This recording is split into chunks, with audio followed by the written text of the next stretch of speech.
नमस्कार.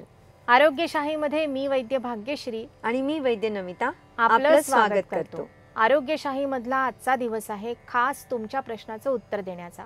श्रीमती प्रतिमा यांचा एक प्रश्न आला आहे. त्यांनी विचारलंय, पित्तामुळे डोकं दुखत असेल तर काय उपाय करावा?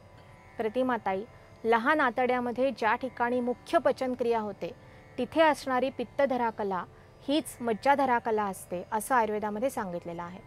आणि मस्तकातील मेंदू हा मज्जाधातूपासून तयार झालेला असल्यामुळे पित्तामुळे डोकं दुखतं तेव्हा पचनसंस्थेतील उष्णता कमी करण्यासाठी प्रयत्न करावे लागतात. या दृष्टीने रोज सकाळी साळीच्या लाह्या दूध साखरेसह खाणं, दुपारचं जेवण 12-12:30च्या दरम्यान करणं, संध्याकाळी सुद्धा 7-7:30च्या दरम्यान मुगाची खिचडी, ज्वारीची किंवा तांदळाची भाकरी असा साधा आहार घेणं हे चांगलं.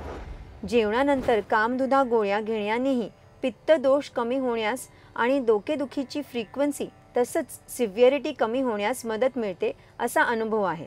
टाळूवर व्हर्जिन कोकोनट तेल लावणं, रात्री झोपण्यापूर्वी नाकात घरी बनवलेल्या साजूक तुपाचे 2 ते 3 थेंब टाकणं, आठवड्यातून 2-3 वेळा पादाभ्यंग करणं या उपायांचाही तुम्हाला नक्की उपयोग होईल. पित्तामुळे डोकं दुखण्याची टेंडन्सी असणाऱ्यांनी उन्हापासून स्वतःचं रक्षण करावं, रात्रीची जागरणं टाळावीत आणि उपाशी अजिबात राहू नये.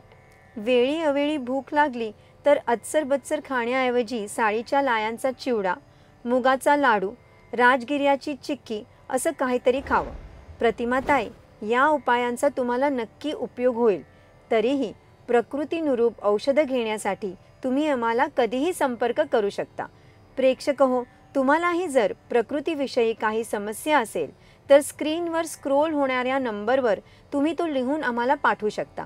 आपल्या प्रश्नाचं उत्तर जाणून घेण्यासाठी पाहत रहा आरोग्यशाही लोकशाही मराठीवर.